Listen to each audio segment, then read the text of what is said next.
December 10th, 2025. 50 Cent reveals is sitting on 140 hours of unused footage from the Diddy documentary. Material Netflix deemed too explosive. Then leaked clips surfaced showing what got banned, and it's absolutely devastating. Now 50 is threatening to drop it all on YouTube. Here's the footage they didn't want you to see. December 10th, 2025. 50 Cent sitting on Sherri Shepherd's couch, fresh off beating Stranger Things on Netflix worldwide. The congratulations rolling in. Sherri asking about season 2. Then 50 drops it, or I'll just put it on YouTube. That smirk saying is dead serious. I want to congratulate you on your docuseries, Sean Combs, The Reckoning. It's #1 on Netflix. Yeah. Like, it's been #1 on Netflix. Did you actually expect it to be as big as it got? I expected it to be bigger. It's actually exceeded my expectations now. I want to congratulate you on your docu series, Sean Combs, The Reckoning. It's #1 on Netflix. Like it's been #1 on Netflix. Did you actually expect it to be as big as it got? I expected it to be bigger. It's actually exceeding my expectations now. 4 episodes. That's what Netflix allowed. But the documentary team sat on something else entirely. A mountain of footage that never made the cut. Material powerful enough to stand on its own without corporate gatekeepers deciding what the public gets to see. Everything couldn't make it. 50 explained on Sherri's show. It was only 4 episodes, so it was a lot. You had to pick and choose things. The editing room floor became a gold mine. 140 hours of raw footage, according to 50's own Instagram confirmation. So here on the case, we'd like to take a little bit more time and focus on some of the things that the jurors saw and heard. So we want to talk about the evidence of Kid Cudi's car. Leather lined with gasoline, luxury, cayenne-colored seats coated black with ash. When a fan videoed their eyes about unreleased material, 50 responded directly. Correct 140 hours of footage, not there was 140 hours. Present tense. There's 140 hours, meaning it still exists, meaning someone, probably 50, still has it. I think it was surprising that he actually filmed it. It was very interesting to watch a man who's known for his brand presence. You know, he has a really amazing knack for marketing. I don't understand why he filmed himself. 50 said about Diddy's self-documentation, but I'm glad he filmed himself. The implications hit different. Material this explosive doesn't need Netflix approval. Consider a pre-existing beef, right? For 20 years, right? It's me being uncomfortable with him suggesting that he takes me shopping, or I looked at it like it was like a tester. Doesn't need careful editing or legal department sign-offs. YouTube becomes the escape hatch. Direct to public. No filters, just raw truth. The people supporting him will be very quiet when more comes out. 50 warned. One example surfaced during the Sherri interview, something that didn't fit Netflix's narrative structure. He chooses to date people whom he knows previously dated someone. 50 revealed he is a baby by a woman who was dating Tupac. The revelation hung there. Sarah Chapman, mother of Chance Combs, born in 2006. Previously involved with Tupac back in 1995. A pattern 50 sees clearly now. The habit of targeting dead rivals' exes, making conquest personal even beyond the grave. But footage exists. Commentary sits in those 140 hours. Material that would have made this connection impossible to ignore. Netflix chose restraint. YouTube won't require it. The goal of what the film is trying to do is to let the audience kind of come in to ask questions like, were their decisions colored by certain things, and who got the benefit of the doubt? Kim Porter's death in 2018, completely absent from Netflix's final cut, the mother of 3 of Diddy's children, her passing at 47, the conspiracy theories that followed. The documentary avoided it entirely. Too sensitive, too controversial, her children publicly rejecting theories about their mother. Netflix respected family wishes, but questions linger. Unanswered elements of a story half told. 50 potentially holding answers in that vault of footage. The Kid Cudi firebombing allegation raised during the 2025 trial discussed heavily in media. The claim that Diddy ordered an attack on Cudi's Porsche after conflict involving Cassie. And so here in the case, we like to take a little bit more time and focus on some of the things that the jurors saw and heard. So we want to talk about the evidence of Kid Cudi's car. Leather lined with gasoline, luxury cayenne-colored seats coated black with ash. Trial testimony detailed the Molotov cocktail, the failed ignition, the forensic evidence. Yet Netflix minimizes storyline, lack of definitive proof, relying on witness accounts, legal liability concerns. So, this car was significant in many ways. David, because we saw it in the gallery, and then the jurors saw it because this is Kid Q's Porsche. It's the black one that was parked in his driveway in LA when he says that someone firebombed his vehicle. Let's go inside. But 50 might release those witness testimonies anyway. YouTube operating under different standards than streaming giants. The 50C beef itself. Nearly 20 years of public feuding. Yet the documentary mentioned it exactly 0 times. Not a single acknowledgement of their rivalry.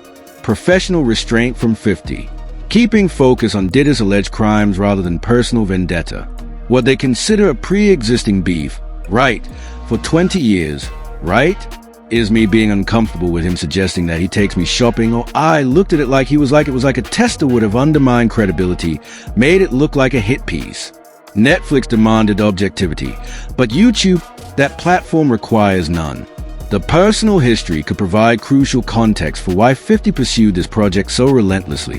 What they consider a pre-existing beef, right? 50 told interviewers, for 20 years, it's me being uncomfortable with him suggesting that he takes me shopping. Went away. Car, I feel like I need to watch like I'm dirt that was it. It showed you his character. Was that the reason for including it? Yeah. I mean, it is what's the odds that you would do that in front of the camera? The Tupac Murder Deep Dive documentary touched on it. Included Keith Diaz's confession, but didn't go as deep as possible. More footage about alleged Diddy involvement sits unused. Additional witness testimonies, money trail documentation, the full conspiracy waiting to be shown. Netflix chose careful presentation, avoiding liability, maintaining journalistic distance. But those 140 hours contain material too hot for corporate comfort. The goal of what the film is trying to do is to let the audience kind of come into to ask questions like were their decisions colored by certain things and who got the benefit of the doubt. Time constraints on Netflix required choices. Editorial decisions about what advances a narrative versus what distracts. But YouTube removes those limitations. Can deep dive into each revelation without worrying about episode length or pacing. The White Party is completely unexplored. Those legendary gatherings from 1998 to 2009 attended by everyone from Justin Bieber to Leonardo DiCaprio. All white dress codes, stilt walkers, pool swings. Diddy's representatives claiming nothing inappropriate occurred there. But what does the footage show? I think it's important to also let people know that this show is not completely the perspectives of people that did not like Sean. We weren't trying to just get the highlights, the salacious details. You know, that the real goal was to store it tell. Cass's testimony during the 2025 trial, 4 days of emotional revelations about alleged abuse, coercion, recording without consent.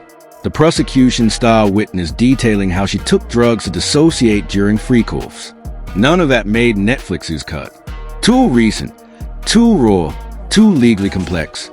But trial transcripts exist. Public record waiting to be discussed without censorship. YouTube providing platform for unfiltered examination of testimony that helped convict Diddy on transportation charges. The self-filmed footage Netflix did use came from Diddy's own videographer, Michael Obelis, who later claimed a third party leaked the material while he was away. The actions of the parties involved reflect the lack of integrity every storyteller should uphold. Obelis stated, "Listen to me. I'm gonna get off the phone right now and I'm going to let you professionals look at the situation and come back to me with a solution. No matter what nobody said. Let's just here or there. You are not working together the right way. We're losing." Diddy's team issued cease and desist letters, called the doc stolen footage never authorized for release, threatened billion-dollar lawsuits. Netflix stood firm, claiming everything was legally obtained. But that battle proves how explosive the material truly is. And it's just the beginning. The footage that made Netflix already changed everything. Diddy calling for someone who has dealt in the dirtiest of dirty business to help with propaganda. Requesting hand sanitizer after hugging fans in Harlem. Private moments revealing public facade. No. Oh, look. If I didn't say anything, you would interpret it as the hip-hop is fine with his babies. But 140 hours remain. Testimonies cut for time. Allegations deemed too sensitive. Connections requiring more context than 4 episodes allowed. The full story of Sarah Chapman and Tupac. The complete breakdown of Kid Cudi's car firebombing. Every detail Netflix lawyers deemed too risky. The people supporting him will be very quiet when more comes out. 50 warned. Not a threat, a promise. Because this goes beyond corporate streaming deals and carefully edited narratives. This becomes about direct access, raw truth, unfiltered reality. YouTube operates under different standards than streaming giants. No legal department requiring sign-offs. No corporate stakeholders worried about backlash. Just upload and let the public decide. December 10th, 2025 might mark when everything changes. When documentaries stop being limited by network constraints and start being conversations between creator and audience. When 140 hours of truth become accessible to anyone with internet connection. 50 Cent sitting on the nuclear option. The full story, unedited, unfiltered, unstoppable, ready to drop whenever Netflix's version proves insufficient, ready to answer every question left hanging. The vault exists, the footage is real, and somewhere between Instagram posts and talk show appearances, 50 Cent made clear his intentions. This story doesn't end with 4 episodes. It ends when every frame sees daylight, when every allegation gets examined, when 140 hours become public record. That smirk on Sherry's couch said everything. The man who spent 20 years warning people about Diddy now holds proof. Not speculation, not rumors. Raw footage of the moment that defined a predator. And soon everyone gets to see it. But Netflix only showed what they could because the stuff they left out was way too explosive. December 1st, 2025. The day before Netflix drops their documentary on Sean Combs, his lawyers fire off a cease and desist letter threatening immediate legal action. The footage in question, private moments filmed 6 days before his arrest, conversations with his attorney, strategy sessions never meant for public eyes. Netflix response, they're releasing it anyway. Sean Diddy Combs have now sent a cease and desist letter to Netflix. That's right, they are demanding it not release a docu-series featuring the embattled mogul. But here's where it gets interesting. That footage Diddy's team is calling stolen. They say it came from a documentary project Diddy himself started when he was just 19 years old. Decades of self-documentation, every major moment, every conversation, every decision. The man filmed everything. He wanted to control his own narrative, tell his own story, present his own version of events. The problem, he never finished it, and now Netflix has it. You want to put the stuff in my fanny packing? The exclusive video obtained by Netflix shows Codes debating with his lawyers about strategy. The spokesperson went public immediately. We have confirmed that Netflix used footage that was never authorized for release, including private moments, pre-indictment material from an unfinished project, and conversations involving legal strategy that were not intended for public viewing. What exactly constitutes these private moments? Diddy's team is so concerned about footage showing Diddy alone in his hotel room, personal phone calls with his children, moments of genuine vulnerability and fear, anxiety attacks caught on camera. The human side. He spent decades making sure the public never saw. One particularly revealing moment shows him in a vehicle after meeting fans. Oh, that hold your way. Hold your be with it. I'll accept it. I need some hand sanities. Hold on. I got the footage was shot September 10th, 2024, 6 days before federal agents would arrest him in Manhattan. The investigation was already underway. Diddy knew charges were coming. He was documenting everything, planning his defense strategy, collecting material for what he believed would be his version of events. And the legal strategy conversations, those hit different. Phone calls with his attorney Mark Agnafalo discussing how to manipulate media perception. I want to have a life to be able to live. You know, it's really going to be hard for me to take more hits than I take it if, God forbid, get in front of a jury and have a chance. Attorney-client privilege. That's the question Diddy's team is dancing around but not directly claiming. Because here's the thing. If a third party filmed it and that third party owns the footage, privilege becomes complicated. I've listened. I've been a superb client, as you said. I jumped on the plane. I'm coming to New York, but I'm just running around waiting for a shooter to drop. Diddy's team argues this was an unfinished project. material collected since age 19, intended for a documentary about his life that he would control completely. The project was never completed before his arrest, which creates a legal gray area Netflix is now exploiting. Cause you may just be a person that just does, you just may watch CNN. So you at the wrong place looking to see what the people with the possible jurors are thinking. The key phrase in their statement, no rights were ever transferred to Netflix. According to Diddy's lawyers, the footage was created for an entirely different purpose under an arrangement that was never completed. But here's where it gets messy. The freelancer who filmed some of this material had physical possession. And if Diddy never paid him, that changes everything. And since you didn't watch it, bro, there's one piece. I watched some of it where, there's very intimate footage of Diddy with his lawyers, but in the documentary it also talks about how he hired a young person to film him. The cease and desist letter dropped December 1st, literally hours before the Netflix premiere. The language was aggressive. Mr. Combs has not hesitated to take legal action against media entities and others who violate his rights, and he will not hesitate to do so against Netflix. A clear threat, but Netflix didn't flinch. Spokesperson for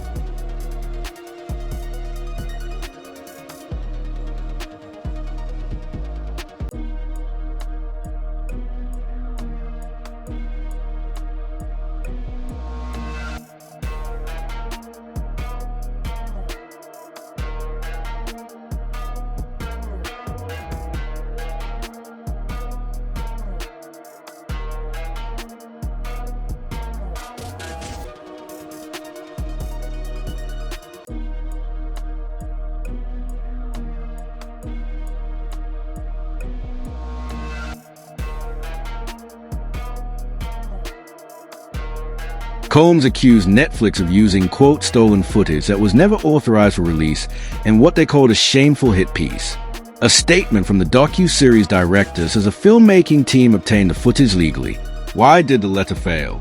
Because Netflix is a multi-billion-dollar corporation with teams of lawyers clearing every single frame, every still photo, every piece of footage. They don't release anything without bulletproof legal clearance. Earlier in 2024, Diddy already tried this play big. He sued NBC Universal for $100 million over their documentary Diddy, the making of a bad boy that aired on Peacock.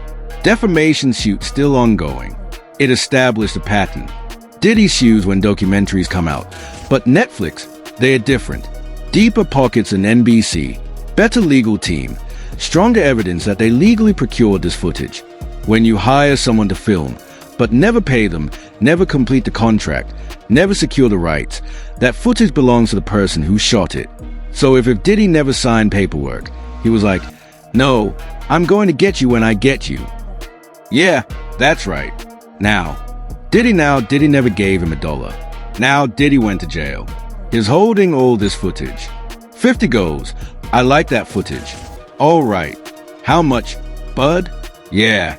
Diddy's team called it fundamentally unfair and illegal for Netflix to misappropriate that work, using his life's work against him.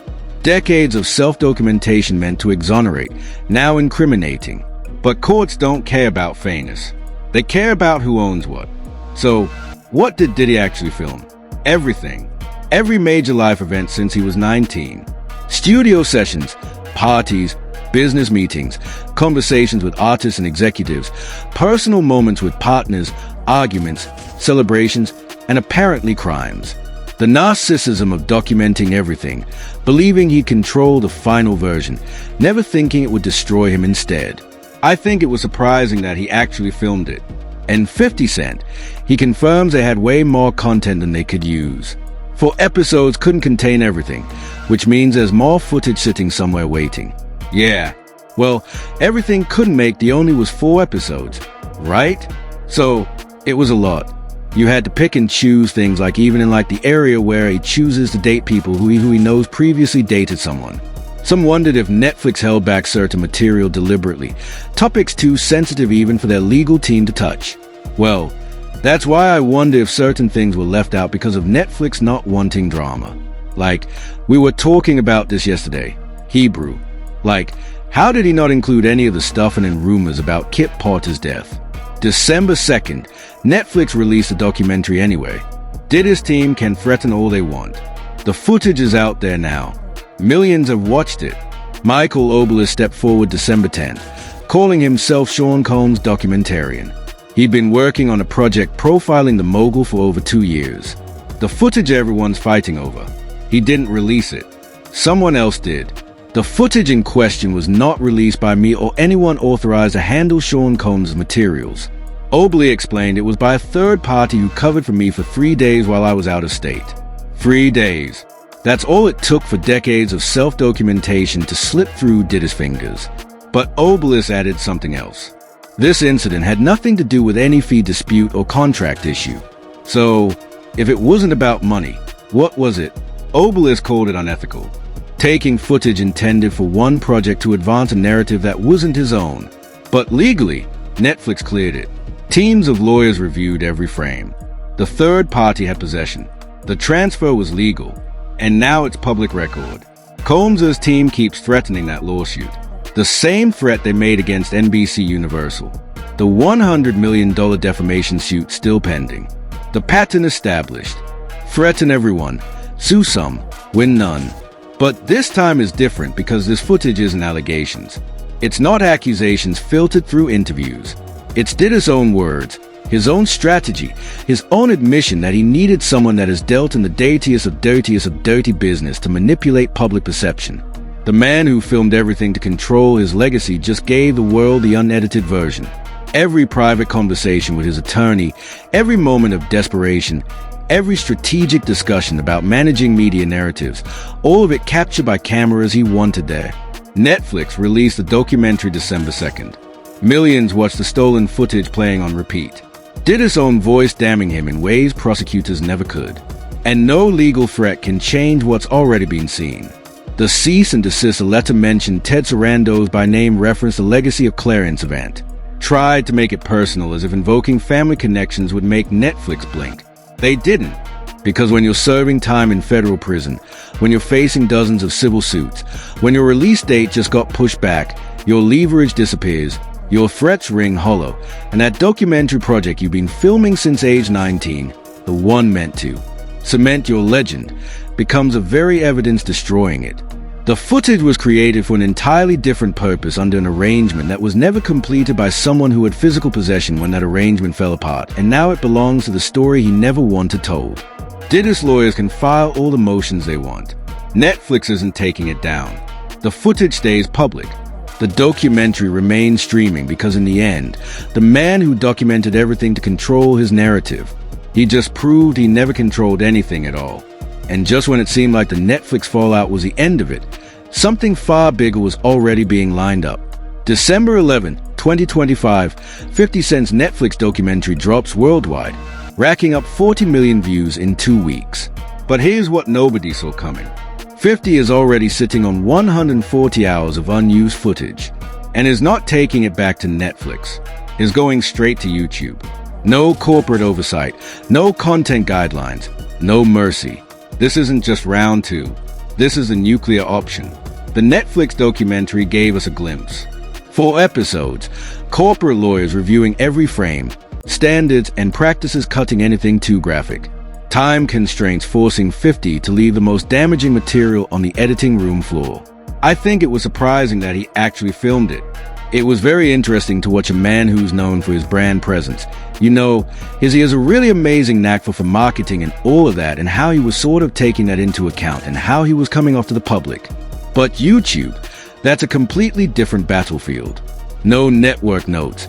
No censors telling him what he can and can't say. No corporate legal team sanitizing the message. Just receipts to protect. Shareholders are answered to. Standards to maintain. YouTube has none of those constraints when it comes to user-uploaded content. First, there's the access issue. Netflix requires a subscription. That's a paid wall between the content and millions of potential viewers. YouTube free. Anyone with an internet connection anywhere in the world can watch immediately. Second, shareability. Netflix content stays locked inside their ecosystem. YouTube videos spread like wildfire across every social media platform. Clips get extracted, remixed, shared, and discussed everywhere from Twitter to TikTok. Third, and most importantly, 50 Cent controls everything. release schedule, content decisions, editorial choices, all his. Netflix operates on their calendar. YouTube operates on whatever schedule 50 wants. He could drop the entire 140 hours tomorrow or piece it out strategically over months. The exclusive video also shows Combs in Harlem greeting fans. Music. I'm wet. I accept. I need some hand sanitizer. Hold up. I've been down the streets amongst the people. That moment in the Netflix doc where Diddy greets fans in Harlem, then immediately asks for hand sanitizer. That sanitizer compared to what 50 is promising for YouTube. I feel like I need to watch like I'm dirt that this shows you his character. Was that the reason for including it? Yeah. I mean it is what's the odd that you would do that in front of the camera? Gannett Film and Television were produced independently. No corporate partner to answer to. No distribution deal limiting what can be shown. This is 50 Cent operating completely autonomously with full creative control over material that could redefine how we view the entire Bad Boy era. The legal consequences. He's apparently prepared to face them. But here's the thing. Truth is a defense. If 50 is sitting on actual evidence, testimony from credible witnesses, documentation that prosecutors didn't use at trial, what exactly can Diddy's legal team do from inside a federal prison? The producer's been vocal about what got left out of Netflix. Material that will shut everybody up, he says. Revelations shocking even to people close to Diddy. Evidence making current supporters go very quiet. Serious allegations that were too graphic for a streaming platform trying to maintain mainstream appeal. Witness testimonies that prosecutors chose not to use, not because they weren't credible, but because they weren't needed for the specific charges at trial. What they consider a pre-existing beef, right, for 20 years, right? It's me being uncomfortable with him suggesting that he takes me shopping, or I looked at it like it was like a tester.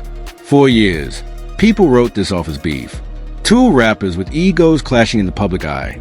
But 50's always maintained this was bigger than personal grudges. This was about accountability. The Netflix documentary touched on Coup Diaz confession. It mentioned Eric Von Zip. It showed the money trail from Diddy to potential killers. Yeah, I can see how Pac felt like they had something to do with the setup. Man. But speaking of Puffy, right, how do you feel about the rumor that Puffy, he gave a guy named Eric Von Zip a check for $1 million to give the Keffi D to kill Tupac? What the documentary didn't show, the full extent of Zip's involvement, complete financial records, testimony from people who saw the check, heard the conversations, knew what was really happening behind the scenes. I mean, it's out up. It was a setup. It was a plot to murder my brother. I feeled up about it. I don't know that __, but I ain't got no love for none of them. You know, straight up, the emotion is real. The pain is decades old and 50's reportedly sitting on hours of additional testimony that paints an even more detailed picture of September 7th, 1996. Psych was a __. Psych was an obvious Inglewood Village __, you know. And he hung around. Psych would be around other Crips. So that's how you know those gang connections run deeper than what made the Netflix cut. The Crips, the Bloods, Bad Boy, Death Row, it's all allegedly documented in those remaining hours. Suge knows what happened that night in Vegas. He was in the car. He survived while Tupac didn't. Puff and Suge had a conversation, music, behind the House of Blues about was we all right and Tupac was alive. That conversation behind the House of Blues while Tupac was still alive. If the war was real, why were the CEOs talking peacefully? Suge's version of what was said, what was agreed to, and what happened after could completely reframe how we understand the East Coast, West Coast narrative. 50's allegedly sitting on prison interview footage with Suze that never made the Netflix cut. Raw, unfiltered, potentially devastating. Well, it wasn't no East Coast war, bro. It wasn't no East Coast war. And I don't believe that Mark Curry know this for a fact. Kirk Burroughs knew Biggie wasn't supposed to leave New York. Big ain't going nowhere. He told people on Thursday. By Saturday, Biggie was dead in Los Angeles.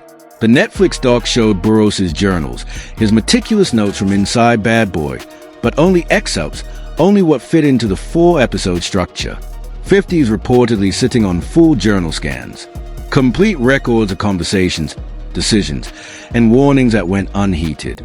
Wolf Jones was Bad Boy security from the beginning. one of Diddy's original financial backers, and he refused to go to LA without proper protection. Wolf had already told. Anthony Wolf Jones had already told him, if you're not taking two tour buses of my end from the Valley, that's Co-op City in the Bronx. The Valley in the Bronx. If you're not taking these two tour buses of my out there, I'm not going. When security says they need protection to do their job, and that protection is denied, consequences follow. Wolf ended up losing his life behind Puff and his __, and people they didn't even put that in the documentary. That accusation that Wolf ended up murdered because of Diddy's decisions is heavy. And if 50's got the full story, complete with testimony from people who were there, it could be explosive. Then there's the personal abuse. The allegations that went beyond professional misconduct into darker territory. I am just in trauma-based mode right now. I wake up ready to solve all the problems of the day, and I go to sleep, and I wake up and do it again. Aubrey Day's interview revealed the ongoing psychological toll. Years later, still processing, still trying to understand what happened to her. Yeah, they have incredible numbers. I first want to say the producer, Alex Stapleton. Director Alex Stapleton. She is one of the most incredible women I have ever worked for. I think maybe as a woman, you'll understand the statement. The affidavit she read in the documentary described a witness seeing her unconscious while ACFA performed on her. She doesn't remember. She's not sure she wants to, but the testimony exists, documented and consistent. Do you believe Sean Combs assaulted you? This is how I started to process this piece. That hesitation, that inability to fully confront what might have happened, it speaks to trauma deeper than public scandal. Before I answer that question, I want to tell you I forgive myself. That was a hard one because when you don't grow up getting approval or you're not loved properly in your childhood, you're ripe for the picking, especially if you've had hard parents. That moment of self,